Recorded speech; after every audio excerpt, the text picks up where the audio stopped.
ดเด่นเน้นงานด้านศึกษาสร้างภาคเพียรเรียนรู้สู่ประชาการศึกษายกระดับประทับใจพัฒนาการเรียนรู้ตลอดชีวิตนำปรัชญาเศรษฐกิจพอเพียงใช้การศึกษาของตนของคนไทยจะก้าวไกลด้วยทีมงานสอจ.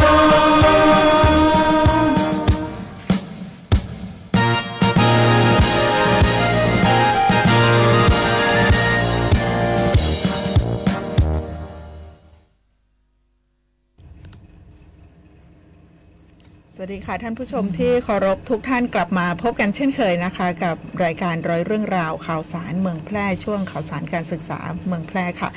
วันนี้มา2คนนะคะดิฉันกนกวรรณมลีนักวิชาการศึกษาจากสำนักงานศึกษาธิการจังหวัดแพร่ค่ะสัญญาแสงกล้าค่ะนักวิชาการศึกษาสำนักงานศึกษาธิการจังหวัดแพร่ค่ะวันนี้มีภารกิจช่วงเช้านี้นะคะ2 งานด้วยกันนะคะที่ท่านศึกษาธิการจังหวัดแพร่ได้เข้าไปร่วมงานนะคะขออนุญาตเริ่มต้นที่การประชุมเชิงปฏิบัติการเพื่อขับเคลื่อนการดำเนินงานอนุรักษ์พันธุกรรมพืชอันเนื่องมาจากพระราชดำริสมเด็จพระเทพรัตนราชสุดาสยามบรมราชกุมารีงานสวนพฤกษศาสตร์โรงเรียนนะคะประจำปี 2568 นะคะซึ่งทางสำนักงานศึกษาธิการจังหวัดแพร่จัดขึ้นนะคะปีนี้มีเป้าหมายค่ะน้องป๊อปก็คือเราจะต้องสถานศึกษาทุกสังกัดนะคะเข้าร่วมโครงการครบ 100% นะคะเมื่อเช้านี้ได้รับเกียรติจากท่านรองผู้ว่าราชการจังหวัดแพร่นะคะท่านชัยสิทธิ์ชัยสำริดผลนะคะเป็นประธานในพิธีเปิดโครงการนะคะก็มีในส่วนของสถานศึกษาทุกสังกัดนะคะที่เข้าร่วมโครงการอบรมในครั้งนี้นะคะสำหรับการอบรมในครั้งนี้นะคะวิทยากรที่ได้มาบรรยายถึงเรื่องของแนวทางการดำเนินงานสวนพฤกษศาสตร์โรงเรียนตามแนวทางของโครงการอนุรักษ์พันธุกรรมพืชอันเนื่องมาจากพระราชดำริหรือว่าพอสทนะคะท่านดร.ปิยรัตน์ปริญญาพงษ์เจริญทรัพย์นะคะท่านเป็นผู้ช่วยผู้อำนวยการอพสทและเลขานุการคณะกรรมการโครงการอนุรักษ์พันธุกรรมพืชอันเนื่องมาจากพระราชดำริแล้วก็ในส่วนของจังหวัดแพร่ของเรานะคะก็มีในส่วนของมหาวิทยาลัยแม่โจ้แพร่เฉลิมพระเกียรตินะคะถือว่าเป็นสถาบันการศึกษาระดับอุดมศึกษาในจังหวัดแพร่นะคะซึ่งมหาวิทยาลัยแม่โจ้อย่างที่ทุกท่านทราบเป็นอย่างดีอยู่แล้วนะคะก็จะมีการดำเนินงานนะคะในส่วนของทางด้านเกษตรค่อนข้างกระชัดนะคะแล้วก็เป็นโชคดีของสถานศึกษาในจังหวัดแพร่นะคะเรามีมหาวิทยาลัยแม่โจ้แพร่เฉลิมพระเกียรตินะคะอยู่ที่อำเภอรองกวางนะคะก็เป็นพี่ใหญ่ที่ดูแลสถานศึกษาที่เข้าร่วมโครงการงานสวนพฤกษศาสตร์โรงเรียนในครั้งนี้ด้วยน้องป๊อปได้ไปเยี่ยมชมนิทรรศการที่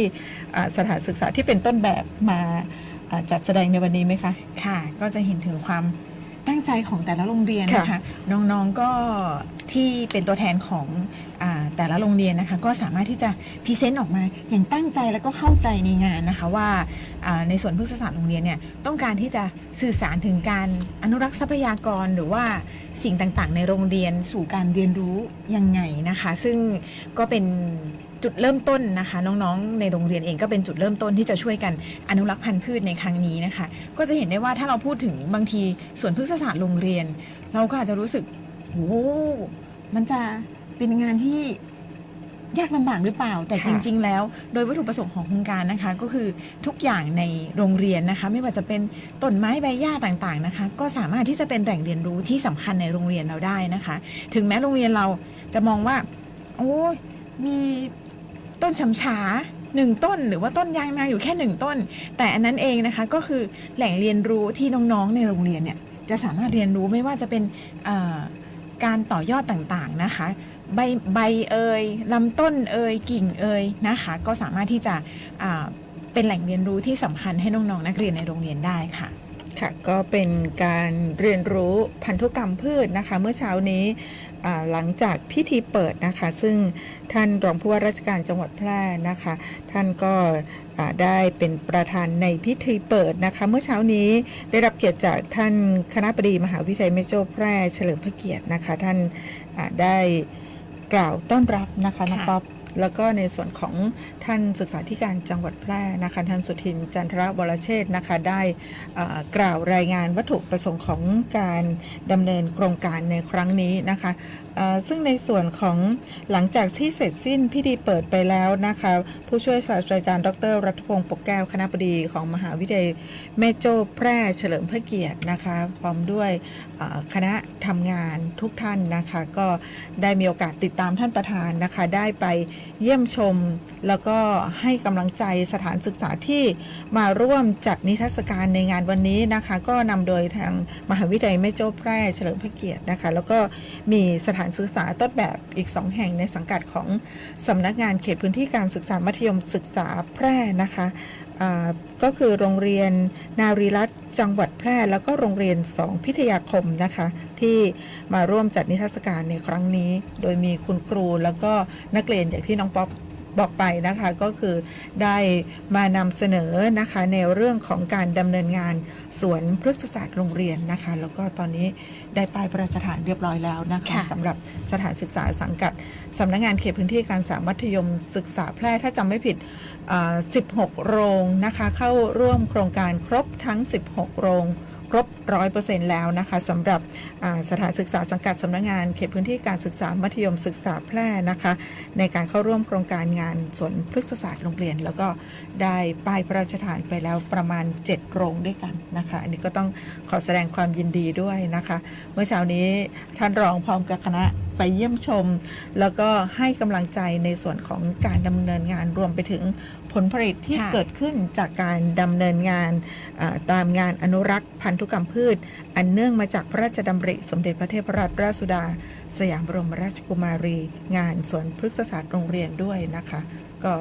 ได้แลกเปลี่ยนเรียนรู้ที่สำคัญที่สุด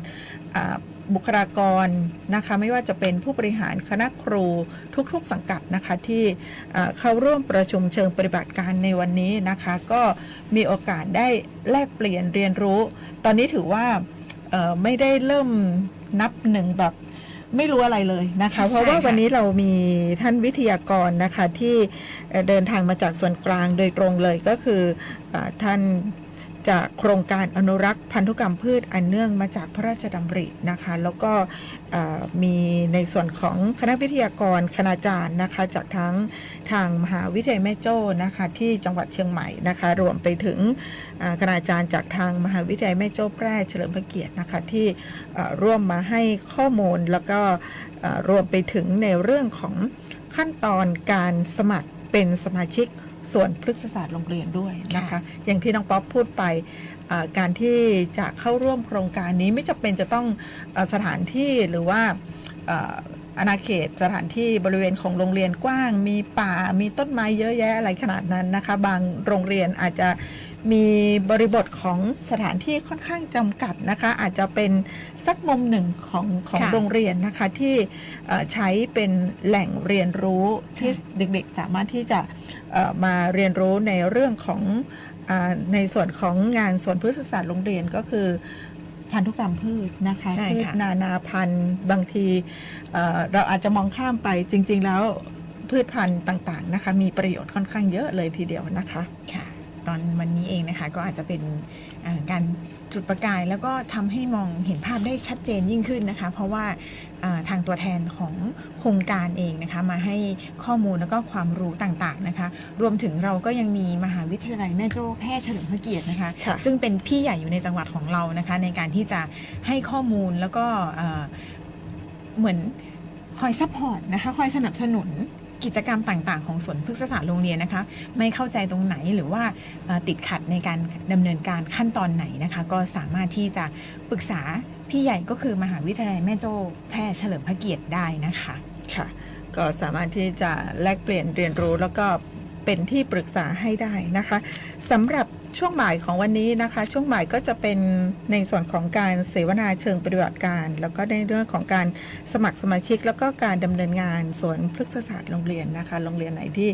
อาจจะยังกังวลอยู่นะคะว่ามีความยากง่ายยังไงนะคะสถานศึกษาของเราสามารถที่เป็นสมาชิกได้ยังไงนะคะตอนนี้ก็คือ31 กรกฎาคม 2568 นี้จังหวัดแพร่ของเรานะคะสถานศึกษาทุกสังกัดในจังหวัดแพร่ของเรานะคะก็จะสมัครเข้าเป็นสมาชิกแล้วก็ดำเนินงานสวนพฤกษศาสตร์โรงเรียนครบ 100% นะคะซึ่งตอนบ่ายนี้จะมีการเสวนานะคะเสวนาเชิงปฏิบัติการแลกเปลี่ยนเรียนรู้กันเลยสะท้อนความคิดเห็นนะคะทั้งในส่วนของสถานศึกษาที่สามารถดำเนินการได้แล้วนะคะเป็นต้นแบบได้แล้วนะคะก็จะมีในส่วนของคณาจารย์จากทางศูนย์ประสานงานอพสทของมหาวิทยาลัยแม่โจ้นะคะก็คือมาจากมหาวิทยาลัยแม่โจ้ที่จังหวัดเชียงใหม่เลยนะคะแล้วก็ในส่วนของโรงเรียนกีฬาองค์การบริหารส่วนจังหวัดแพร่พัฒนาประชาอุปถัมภ์นะคะโรงเรียนนารีรัตน์จังหวัดแพร่แล้วก็โรงเรียน2พิทยาคมซึ่งถือว่าเป็นสถานศึกษาต้นแบบที่สามารถที่จะดำเนินการได้อย่างเป็นรูปธรรมมาแลกเปลี่ยนวันนี้เปิดโอกาสให้เต็มที่สำหรับสถานศึกษาที่กำลังจะเข้าร่วมโครงการแล้วก็สมัครเข้าเป็นในส่วนของสมาชิกแล้วก็ดำเนินงานสวนพฤกษศาสตร์โรงเรียนนะคะยิ่งเหมือนที่พี่นกบอกอะค่ะว่าตอนนี้เราก็มีโรงเรียนที่เป็นต้นแบบแล้วสมมุติว่าเราเป็นโรงเรียนเล็กๆนะคะเป็นโรงเรียนระดับประถมอาจจะมองว่าเราจะใช้ต้นไม้อะไรในโรงเรียนหรือว่าจะใช้ตรงไหนเป็นมุมสวนพฤกษศาสตร์โรงเรียนนะคะก็อาจจะไปปรึกษาพี่ก็คือโรงเรียน2พิทยาคมได้นะคะว่าเราจะดำเนินการยังไงเพราะว่าทางโรงเรียน2พิทยาคมเองก็เป็นต้นแบบในเรื่องของสวนพฤกษศาสตร์โรงเรียนนะคะเพราะฉะนั้นเรามีตอนนี้พี่นกบอกว่าวันที่31 กรกฎาคมเนี่ยเราจะ 100% ทั้งจังหวัดแพร่เพราะฉะนั้นเพื่อนๆที่จะก้าวที่1ก้าวที่2เราก็จะมีเพื่อนๆในการที่จะดำเนินงานไปพร้อมๆกันนะคะรวมถึงเราก็มีรุ่นพี่อยู่ในพื้นที่ใกล้เคียงที่จะคอยให้คำปรึกษาคอยให้คำชี้แนะว่าจะต้องไปในทิศทางไหนนะคะเพราะฉะนั้นแต่ละโรงเรียนเองก็ไม่ได้โดดเดี่ยวที่จะเข้าร่วมในส่วนของกิจกรรมสวนพฤกษศาสตร์โรงเรียนในครั้งนี้นะคะปรึกษาหารือสถานศึกษาที่ท่านสนใจนะคะหรือว่าอย่างที่บอกไปตอนนี้โรงเรียนในสังกัดสำนักงานเขตพื้นที่การศึกษามัธยมศึกษาแพร่หรือว่าสพม.แพร่เป็นสมาชิกครบทุกโรงเรียนดำเนินการครบทุกโรงเรียนเพราะฉะนั้นใกล้ที่ไหนก็แลกเปลี่ยนแล้วก็หารือที่นั่นได้นะคะแล้วก็เป็นในส่วนของโรงเรียนมัธยมศึกษาทั้งในส่วนของมัธยมศึกษาประจำจังหวัดประจำอำเภอประจำตำบลนะคะก็ปรึกษาหารือแลกเปลี่ยนกันได้นะคะไปอีกงานหนึ่งค่ะเมื่อเช้านี้ท่านศึกษาธิการจังหวัดแพร่นะคะท่านสุทินจันทรวรเชษฐ์นะคะซึ่งตอนนี้ท่านรักษาการในตำแหน่งของ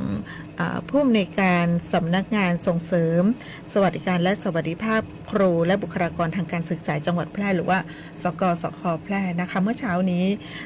มีกิจกรรมดีๆเกิดขึ้นนะคะที่ลานกีฬาอเนกประสงค์สหกรณ์ออมทรัพย์ครูแพร่จำกัดนะคะเป็นการแข่งขันกีฬาและนันทนาการศูนย์ดูแลครูและบุคลากรทางการศึกษาผู้สูงอายุจังหวัดแพร่ประจำปี 2568 นะคะนำโดยท่านคณะกรรมการชมรมครูไทยวัยเกษียณของสำนักงานสกสค.แพร่ก็คือท่านผู้อำนวยการอุบลศักดิ์ขิดสร้อยนะคะเป็นประธานคณะกรรมการชมรมครูไทยวัยเกษียณของสำนักงานสกสค.จังหวัดแพร่นะคะแล้วก็ได้รับเกียรติจากท่านนายกองค์การบริหารส่วนจังหวัดแพร่ค่ะท่านอนุวัฒน์วงศ์วรรณนะคะมาเป็นประธานในพิธีเปิดการแข่งขันกีฬาและนันทนาการศูนย์ดูแลครูและบุคลากรทางการศึกษาผู้สูงอายุจังหวัดแพร่ประจำปี 2568 นะคะเป็นกิจกรรมดีๆเพื่อที่จะให้ครูบุคลากรทางการศึกษาโดยเฉพาะที่ท่านที่เกษียณอายุราชการไปแล้วค่ะน้องป๊อปวันนี้ชุ่มชื่นหัวใจกันเป็นพิเศษนะคะบรรยากาศดีมากๆมีสุขภาพอนามัยที่สมบูรณ์แข็งแรงนะคะทั้งร่างกายจิตใจนะคะอารมณ์สังคมสติปัญญานะคะลดปัจจัยเสี่ยงต่างๆวันนี้กระชากอายุกันได้เยอะเลยมีเพื่อนวัยเดียวกันนะคะวันนี้เป็นวัยรุ่นนะคะรุ่นเดียวกันในการที่จะแข่งขันกีฬารวม ได้ความสนุกสนานได้ในเรื่องของสุขภาพได้มาพบปะพูดคุยกันด้วยนะคะ หลังจากที่แต่ละท่านอาจจะเกษียณอายุกันไปหมดแล้วนะคะตอนนี้ก็เป็นห่วงเวลาที่จะได้มาพบปะกันนะคะ เป็นความสนุกสนานเป็นกิจกรรมดีๆอีกรูปแบบหนึ่งที่ทางสกสคได้จัดขึ้นในครั้งนี้นะคะค่ะกายเป็นเบานะคะ จิตใจที่แจ่มใสนะคะก็จะทำให้ร่างกายสดใสแล้วก็มีสุขภาพอนามัยที่สมบูรณ์แข็งแรงกันด้วยนะคะก็อยากให้ทุกท่านมีสุขภาพดีทั้งสุขภาพใจแล้วก็สุขภาพกายนะคะวันนี้ก็เป็นกิจกรรมดีๆที่สำนักงานสกสคจังหวัดแพร่จัดขึ้นนะคะก็ต้องขอบพระคุณท่านนายกอนุวัฒน์วงศ์บรรณนะคะนายกองค์การบริหารส่วนจังหวัดแพร่นะคะที่ให้เกียรติมาเป็นประธานในพิธีเปิดตอนนี้ก็ยังดำเนินกิจกรรมกันอยู่นะคะที่ร้านอเนกประสงค์สหกรณ์ออมทรัพย์ครูแพร่จำกัดนะคะก็เป็นกิจกรรมกีฬาแล้วก็นันทนาการเพื่อสุขภาพกายและสุขภาพใจที่ดีนะคะที่ทางสกสคได้จัดขึ้นค่ะไปอีกข่าวหนึ่งนะคะเป็นกิจกรรมดีๆเช่นเดียวกันค่ะน้องป๊อปสัปดาห์ที่ผ่านมานะคะวันศุกร์ที่ผ่านมาค่ะวันศุกร์ที่ 4 กรกฎาคม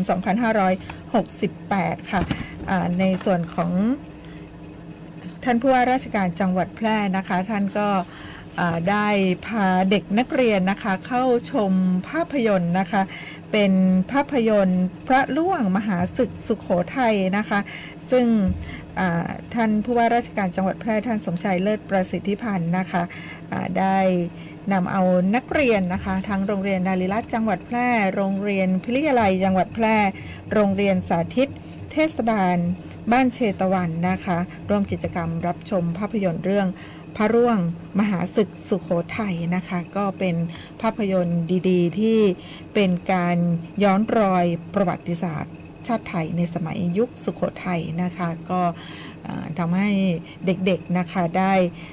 รักแล้วก็ภาคภูมิใจในความเป็นไทยนะคะแล้วก็รวมไปถึง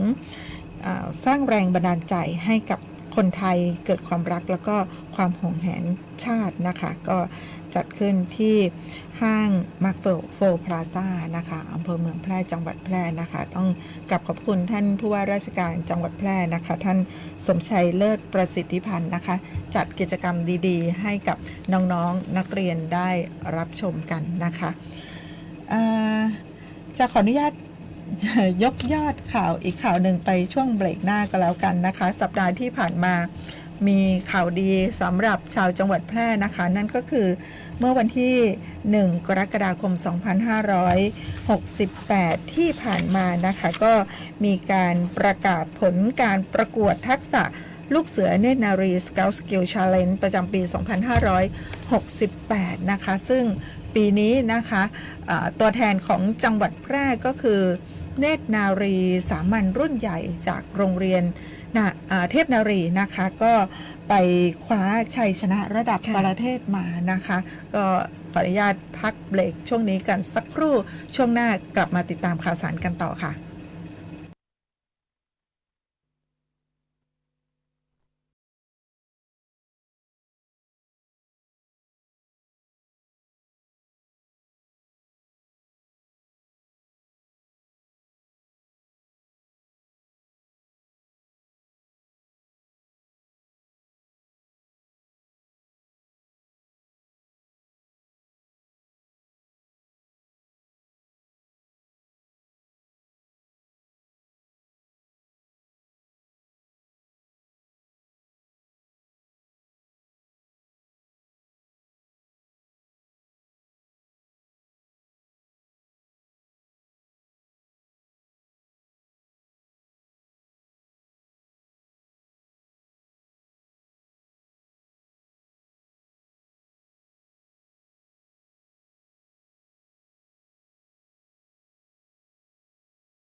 ข่าวดี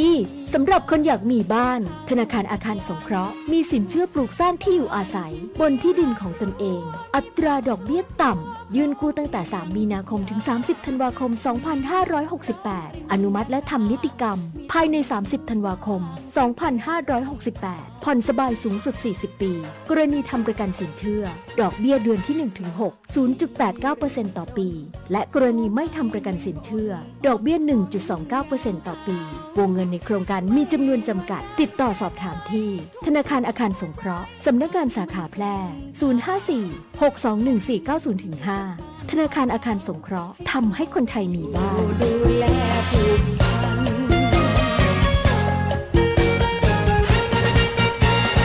บ้านในฝัน ในช่วงฤดูฝนมักจะเกิดฝนตกหนักในหลายพื้นที่เกิดน้ำท่วมฉับพลันน้ำป่าไหลหลากน้ำล้นตลิ่งองค์การบริหารส่วนจังหวัดแพร่ขอแจ้งเตือนประชาชนให้ติดตามข่าวสารสภาพอากาศจากกรมอุตุนิยมวิทยาหน่วยงานที่เกี่ยวข้องอย่างต่อเนื่องและปฏิบัติตามคำแนะนำอย่างเคร่งครัดหากอยู่ในพื้นที่เสี่ยงควรเตรียมความพร้อมใช้กระสอบทรายอุดปิดทางน้ำที่จะไหลเข้าบ้านเตรียมยกของขึ้นที่สูงให้พ้นจากระดับน้ำท่วมเตรียมอุปกรณ์สิ่งจำเป็นต่างๆให้พร้อมใช้ในยามฉุกเฉินเรียนรู้เส้นทางการอพยพไปที่ปลอดภัยรู้หมายเลขโทรศัพท์ฉุกเฉินของหน่วยงานท้องถิ่นเพื่อขอความช่วยเหลือระวังงดลงเล่นน้ำหรืออยู่ใกล้ทางน้ำหลากห้ามขับรถเข้าไปในพื้นที่น้ำท่วมหรือบริเวณที่มีน้ำหลากหากไม่ปลอดภัยให้ออกจากรถทันทีสอนให้เด็กเล็กรู้จักป้องกันตนเองขณะน้ำท่วมไม่ควรสัมผัสปลั๊กไฟหรือเครื่องใช้ไฟฟ้าเตรียมความพร้อมเฝ้าระวังตลอดเวลาหากเกิดภัยพิบัติภาวะฉุกเฉินแจ้งสายด่วนปพ1784หรือแจ้งข้อมูลอบจ.แพร่โทร054-532-485ด้วยความห่วงใยจากองค์การบริหารส่วนจังหวัดแพร่ประกันไม่ใช่แค่เพียงธุรกิจที่เอามาขายคุณเพื่อเงินแต่ประกันเป็นการกระจายความเสี่ยงของคุณไปให้บริษัทประกันถ้าไม่เชื่องั้นลองฟังนี่ผมชื่อประกรณ์มีบ้านอยู่1 หลังอยู่มาวันหนึ่งแก๊สระเบิดบ้านผมก็หายไป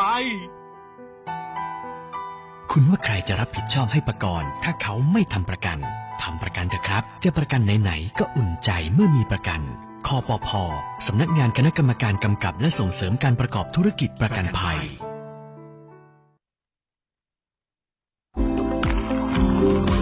มาแล้วจ้างานใหญ่แห่งปีของคอกาแฟและคนรักชา Eastern Lana Coffee and Tea Festival 2025 เทศกาลกาแฟและชาล้านนาตะวันออก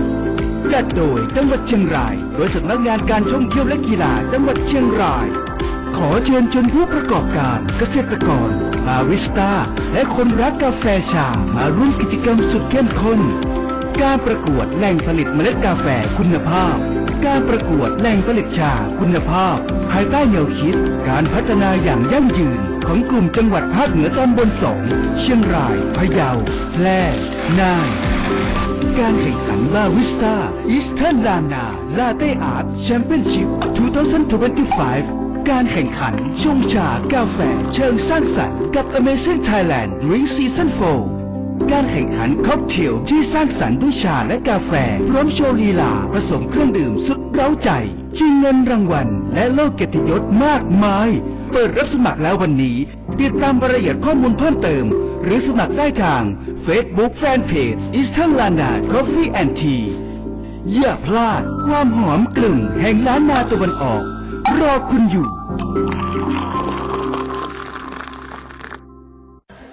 ทุกวันนี้ใครๆก็ใช้ไลน์แต่จะดีกว่าไหมถ้ารู้ข้อมูลข่าวสารแจ้งเตือนภัยผ่านแอปไลน์ได้ด้วย Line Alert การแจ้งเตือนภัยพิบัติร้ายแรงเพื่อให้เราได้เกาะติดสถานการณ์ภัยธรรมชาติไม่ว่าจะเป็นพายุไฟไหม้น้ำท่วมหรือแผ่นดินไหวได้อย่างทั่วถึงและทันเวลาทำอะไรได้บ้างนะหรออัปเดตระดับภัยได้ถึง5ระดับเช็คพื้นที่เสี่ยงแถมรวมเบอร์ติดต่อฉุกเฉินโรงพยาบาลใกล้เคียงและวิธีการป้องกันตัวเองในสถานการณ์ต่างๆให้ด้วยสามารถใช้งานได้ง่ายๆเพียงค้นหา Line Alert แล้วกดเพิ่มเพื่อนแค่นี้เองรู้ภัย ด้วยความปรารถนาดีจากสำนักงานประชาสัมพันธ์ที่ 3 กรมประชาสัมพันธ์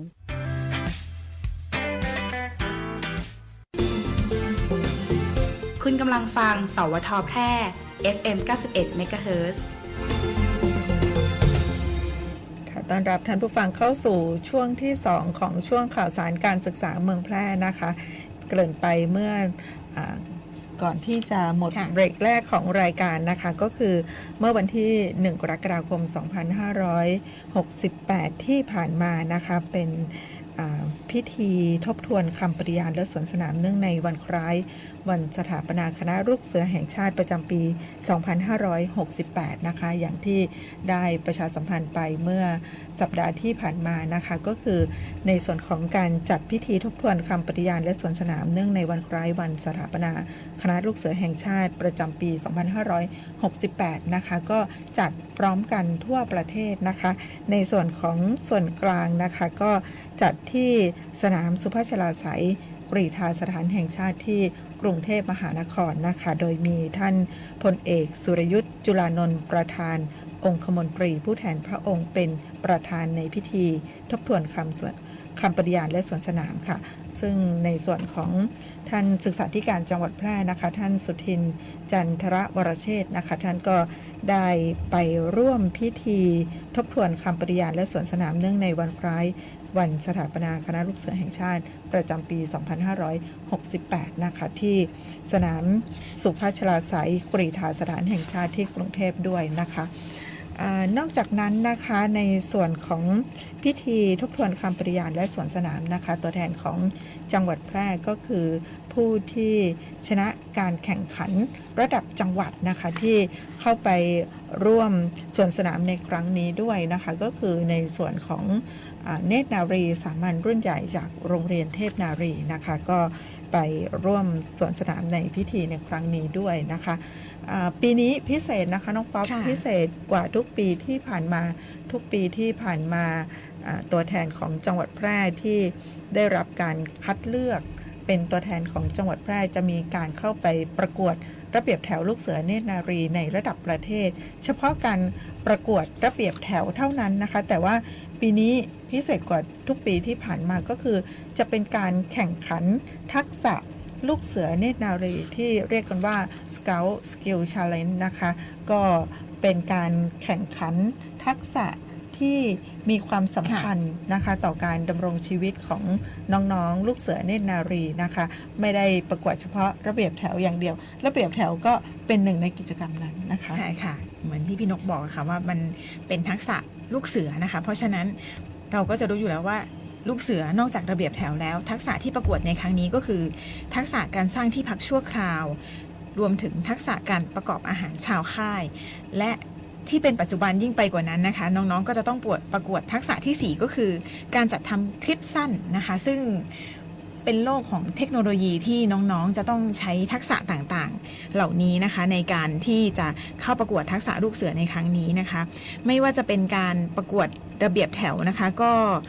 จะมีหมวดคะแนนต่างๆนะคะไม่ว่าจะทั้งในเรื่องของเครื่องแบบเครื่องหมายประกอบเครื่องแบบอุปกรณ์และการยืนอยู่กับที่นะคะรวมถึงการปฏิบัติขณะอยู่กับที่การเดินสวนสนามรวมถึงการปฏิบัติขณะผ่านธงนะคะซึ่งถ้าทางลูกเสือเองนะคะก็จะเห็นอยู่แล้วว่าในการที่จะเดินสวนสนามเนี่ยเราจะมีธงอยู่3ธงนะคะที่เราจะต้องผ่านก่อนที่บริเวณที่เราจะต้องผ่านท่านประธานนะคะซึ่งตรงนี้เองก็จะต้องมีคะแนนให้ด้วยนะคะนอกจากนั้นในส่วนของ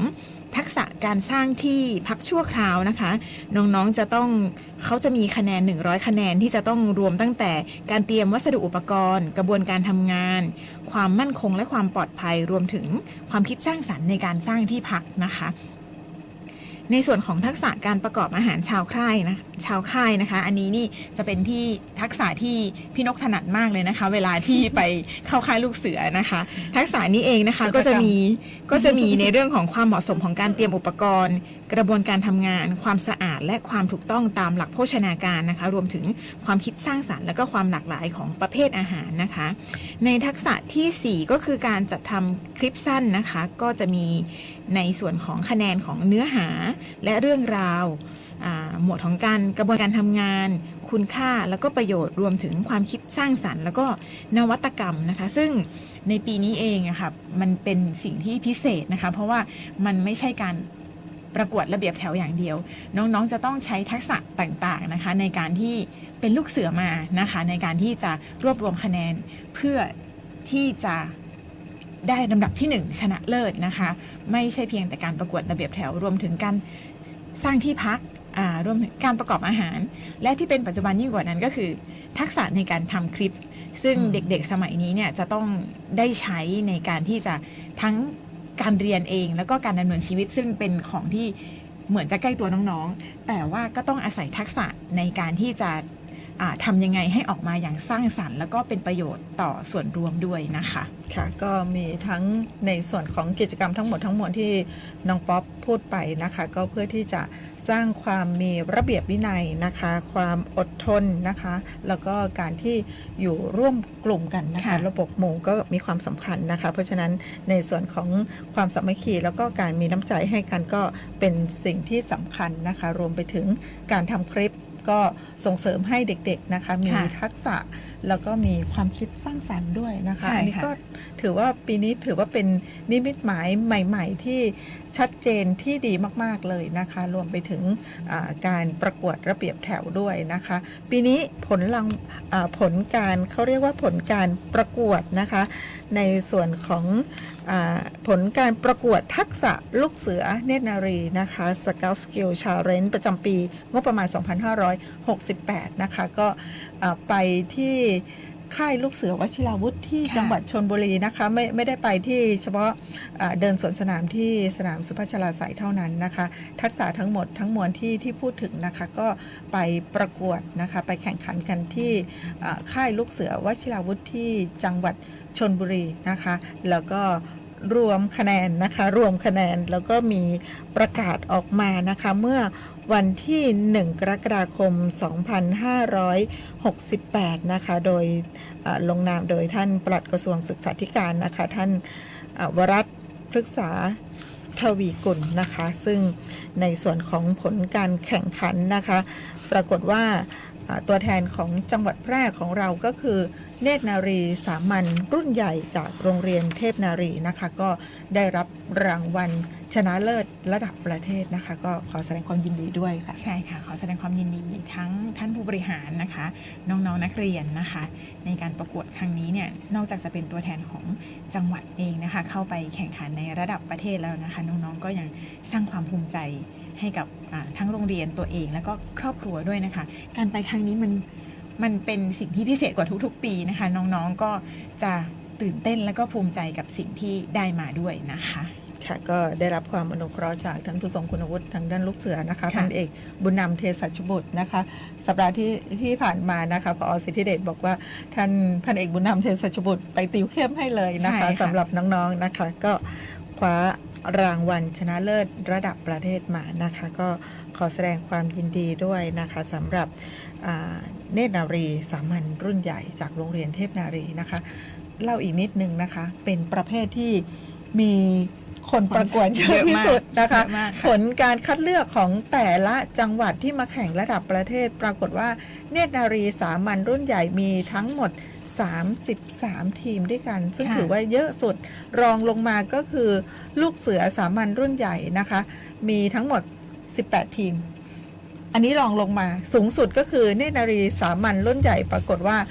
ของเรานะคะไปเป็นประเภทที่มีตัวแทนจากแต่ละจังหวัดเข้าร่วมแข่งขันมากที่สุดแต่ว่าเราสามารถที่จะคว้าชัยตรงนั้นมาได้ก็ขอแสดงความยินดีด้วยนะคะยินดีกับน้องๆผู้บริหารแล้วก็ผู้อยู่เบื้องหลังทุกท่านนะคะค่ะ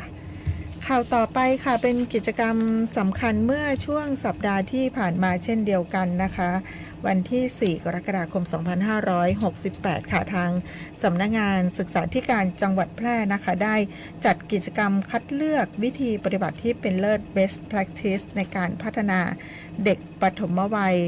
ด้านผู้บริหารครูผู้สอนและศึกษานิเทศระดับจังหวัดนะคะโดยมี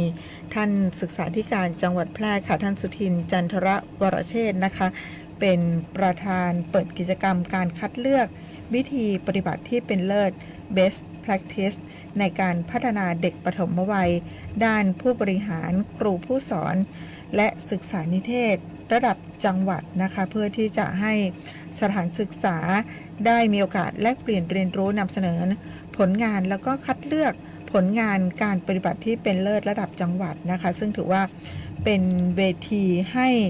สถานศึกษาแล้วก็ภาคีเครือข่ายได้จัดนิทรรศการนำเสนอและก็เผยแพร่ผลงานที่เกิดจากการพัฒนาการศึกษาระดับปฐมวัยในจังหวัดแพร่นะคะซึ่งก็มีทั้งผู้บริหารครูผู้สอนแล้วก็ศึกษานิเทศเข้าร่วมนำเสนอผลงานนะคะโดยผลงานที่ได้รับรางวัลชนะเลิศจะต้องเป็นตัวแทนนะคะจะได้รับการคัดเลือกเป็นตัวแทนของจังหวัดเพื่อที่จะไปนำเสนองานในระดับภาคต่อไปนะคะตอนนี้นะคะสำหรับผลการคัดเลือกวิธีปฏิบัติที่เป็นเลิศ Best Practice ของปฐมวัยนะคะได้ประกาศออกมาแล้วนะคะเมื่อวันที่4 กรกฎาคมที่ผ่านมานะคะขออนุญาตนำผลของการคัดเลือกวิธีปฏิบัติที่เป็นเลิศในการพัฒนาเด็กปฐมวัยด้านผู้บริหารครูผู้สอนและศึกษานิเทศระดับจังหวัดนะคะในการขับเคลื่อนโครงการพัฒนาการจัดการศึกษาปฐมวัยในระดับเขตพื้นที่จังหวัดแพร่นะคะประกาศผลเมื่อวันที่ 4 กรกฎาคมค่ะสำหรับด้านการบริหารจัดการศึกษาระดับปฐมวัยสำหรับผู้บริหารนะคะระดับยอดเยี่ยมค่ะได้แก่นางสาวชนัญชิตากาศิชัยนะคะเป็นรองผู้อำนวยการสถานศึกษารองผอ.โรงเรียนวัดเมธังกรวาสเทศรัฐราชนุกูลนะคะสังกัดสำนักงานเขตพื้นที่การศึกษา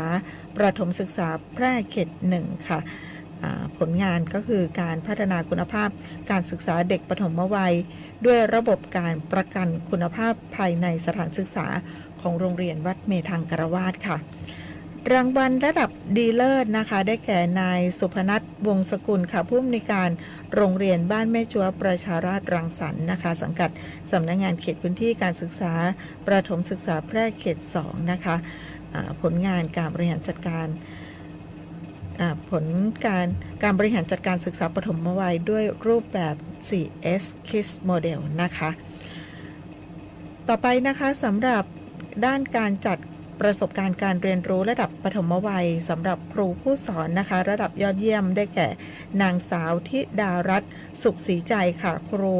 โรงเรียนเจริญศิลป์นะคะผลงานการจัดประสบการณ์ผ่านนิทานหน้าเดียวเพื่อพัฒนาทักษะ EF ด้านกำกับตนเองของเด็กปฐมวัยของโรงเรียนเจริญศิลป์ค่ะลำดับที่2นะคะได้แก่นางอารีรัตน์อุดมพิทักษ์เดชาค่ะครูโรงเรียนบ้านแม่จัวประชาราษฎร์รังสรรค์ค่ะผลงานรูปแบบการจัดการเรียนรู้เชิงรุกเพื่อพัฒนาทักษะพื้นฐานทางคณิตศาสตร์ของเด็กปฐมวัยนะคะสำหรับรางวัลดีเลิศนะคะได้แก่นางสาวน้ำทิพย์มลิลาค่ะเป็นครูจากโรงเรียนบ้านนาหลวงประชาพัฒนานะคะสังกัดสำนักงานเขตพื้นที่การศึกษาประถมศึกษาแพร่เขต 1นะคะการพัฒนาทักษะในศตวรรษที่ 21 สำหรับเด็กปฐมวัยโดยใช้กระบวนการจัดการเรียนรู้ STAR Model นะคะในส่วนของศึกษานิเทศนะคะปีนี้น่าเสียดายมากเลยนะคะไม่มีผู้ส่งผลงานเข้ารับการพิจารณานะคะปีหน้าทางท่านศึกษานิเทศของทุกๆสังกัดนะคะส่งการดำเนินการในเรื่องของวิธีปฏิบัติที่เป็นเลิศนะหรือว่า best practice ในการพัฒนาเด็กปฐมวัยด้านศึกษานิเทศเข้าร่วมการแข่งขันด้วยนะคะค่ะเราเองนะคะก็เริ่มต้นที่ดีนะคะก็คือน้องๆปฐมวัยนี่เองนะคะเมื่อเรามีแนวปฏิบัติที่ดีเองนะคะเราก็จะสามารถที่จะพัฒนาทักษะน้องๆนะคะไม่ว่าจะเป็นทางด้านร่างกายอารมณ์หรือว่าจิตใจการเข้าสังคมต่างๆนะคะเพื่อให้เขามีความเข้มแข็งนะคะทั้งด้านจิตใจและก็ทักษะการอยู่ร่วมกันในสังคมนี้ด้วยนะคะค่ะไปอีกเรื่องหนึ่งนะคะก็คือเมื่อวันที่3 กรกฎาคมนะคะมาที่เรื่องของพิซซ่ากันบ้างค่ะเมื่อวันที่3 กรกฎาคม 2568นะคะท่านสุทินจันทรวรเชษฐ์นะคะท่านศึกษาธิการจังหวัดแพร่นะคะก็ได้เป็นประธานการประชุมแลกเปลี่ยนเรียนรู้นะคะเพื่อคัดเลือกแบบอย่าง การปฏิบัติที่ดี best practice นะคะของผู้บริหารและครูนะคะโครงการยกระดับผลการประเมินพิซ่าโรงเรียนเอกชนจังหวัดแพร่ประจำปีงบประมาณ 2568 นะคะโดยมีนางสาวบุษบาสุขแก้วนะคะผู้อำนวยการกลุ่มนิเทศติดตามและประเมินผลเป็นผู้กล่าวรายงานนะคะแล้วก็มีผู้แทนจากสถานศึกษาระดับมัธยมศึกษาตอนต้นโรงเรียนเอกชนในจังหวัดแพร่นะคะเข้าร่วมแลกเปลี่ยนเรียนรู้ในครั้งนี้นะคะณหอประชุมสำนักงานศึกษาธิการจังหวัดแพร่ค่ะซึ่งก็มีดร.พิชยาดีมีนะคะศึกษานิเทศของสำนักงานศึกษาธิการจังหวัดแพร่นะคะเป็นผู้ที่ห้ำหอดอยู่ในวงการของพิซซ่านะคะในส่วนของร่วมเป็นคณะกรรมการในการตัดสินในครั้งนี้ด้วยนะคะรวมถึงการให้ข้อมูลข่าวสารความรู้ต่างๆแก่คุณครูที่เข้าร่วมโครงการในครั้งนี้ด้วยนะคะค่ะก็เป็นกิจกรรมดีๆนะคะช่วงนี้ในส่วนของการพัฒนาบุคลากรทางการศึกษาของจังหวัดแพร่เข้มข้นมากเลยทีเดียวนะคะน้องป๊อปมีทักษะความรู้ต่างๆเพิ่มมากขึ้นนะคะอย่างเมื่อก่อนเราอาจจะได้ยินนี่ขนาดเป็นคนอยู่ในสำนักงานศึกษานะคะพิซซ่าตอนนี้พิซซ่าคืออะไรพิซซ่าคืออะไรนะคะคุณครูเองน้องๆนักเรียนเองนะคะก็จะได้มีแนวทางปฏิบัติต่างๆนะคะในการที่จะพัฒนาทักษะทั้งความรู้แล้วก็ทักษะด้านการอ่านวิทย์คณิตค่ะทักษะต่างๆค่อนข้างที่จะเยอะเลยนะคะไม่ว่าจะเป็นในส่วนของพิซซ่าเองหรือว่าทักษะด้านอื่นๆนะคะบางทีเราอาจจะได้ยินชื่ออันนี้มีมาอีกแล้วเหรอมีชื่อแปลกๆซึ่งทุกอย่างนะคะก็จะเป็นทักษะที่จะช่วยให้น้องๆสามารถที่จะดำเนินชีวิตอยู่ในสังคมปัจจุบันนะคะไม่ว่าจะเป็นด้านของวิชาการแล้วก็ทักษะต่างๆที่จะต้องใช้ในโลกปัจจุบันนี้นะคะค่ะขออนุญาตทิ้งท้ายด้วยการประกวดในโครงการ Be Smart Say No to Drug Contest Season 2 นะคะรอบระดับจังหวัดอันนี้ขยายเวลาไปถึงวันที่14 กรกฎาคม 2568 เดี๋ยวให้น้องป๊อปประชาสัมพันธ์อีกครั้งหนึ่งนะคะเพราะว่าเรามีเงินรางวัลทั้งในระดับจังหวัดแล้วก็ระดับประเทศด้วยนะคะในส่วนของสำนักงานศึกษาธิการจังหวัดแพร่เราไม่ได้เป็นแอดมินของการรับสมัครนะคะเพราะฉะนั้นเราไม่ได้ทราบข้อมูลว่าในส่วนของจังหวัดแพร่ของเรามีสถานศึกษาไหนส่งเข้าประกวดแล้วบ้างแต่ว่าทราบแต่ว่ายอด ภาพรวมของจังหวัดแพร่เรายังน้อยอยู่นะคะค่ะเหมือนที่พี่นกบอกนะคะมันจะเป็นโครงการสื่อสารสร้างสรรค์รู้เท่าทันยาบ้านะคะ Be Smart Say No to Drug ปีที่2นะคะซึ่งตอนนี้เองก็ได้ขยายเวลาในการประกวดคลิปสั้นนะคะไปจนถึงวันที่14 กรกฎาคม 2568 นะคะซึ่งตอนนี้เองทางจังหวัดแพร่นะคะก็มีทีมที่เข้าประกวดนะคะในระดับม.ต้น อยู่ที่7ทีมนะคะระดับม.ปลายแล้วก็อาชีวศึกษาเนี่ยอยู่ที่12ทีมนะคะซึ่งตอนนี้จังหวัดเรานะคะถือว่ายังมีทีมเข้าร่วมการแข่งขันน้อยมากเลยนะคะซึ่งในส่วนของเงินรางวัลเองนะคะชนะเลิศ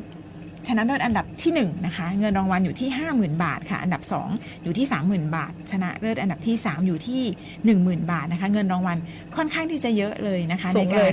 ประกวดคลิปสื่อสร้างสรรค์นะคะซึ่งสื่อตรงนี้เองเนี่ยน้องๆในปัจจุบันนะคะก็เล่น TikTok ทำคลิปต่างๆอยู่แล้วนะคะลองหันมาสร้างสรรค์ในส่วนของการทำคลิปเกี่ยวกับต่อต้านยาเสพติดดูนะคะโดยในครั้งนี้เองก็จะมีเงินรางวัลจากซึ่งจะได้รับการสนับสนุนจากทางปปส.นะคะซึ่งก็จะแบ่งเป็นในส่วนของระดับมัธยมศึกษาตอนต้นหรือเทียบเท่ามัธยมศึกษาตอนปลายอาชีวศึกษาปวช.หรือว่าเทียบเท่านะคะในสมาชิกในทีมเองจะมีอยู่ที่ 2-5 คนนะคะแล้วก็จะมีครูที่ปรึกษาอยู่1คนนะคะซึ่งรายละเอียดนี้เองนะคะก็สามารถที่จะดูรายละเอียดนะคะผ่านทาง Facebook ของสำนักงานศึกษาธิการจังหวัดแพร่เองได้นะคะตอนนี้ขยายวันรับสมัครไปจนถึงวันที่14 กรกฎาคม 2568 ค่ะระดับจังหวัดชนะเลิศ 50,000 บาทเลยนะคะรีบด่วนเลยนะคะหมดเขตวันที่14 กรกฎาคม 2568 นี้ค่ะวันนี้เวลาของรายการหมดลงแล้วนะคะพบกันใหม่วันอังคารหน้า 11 นาฬิกาโดยประมาณทางสวท.แพร่แห่งนี้เช่นเคยค่ะสวัสดีค่ะสวัสดีค่ะ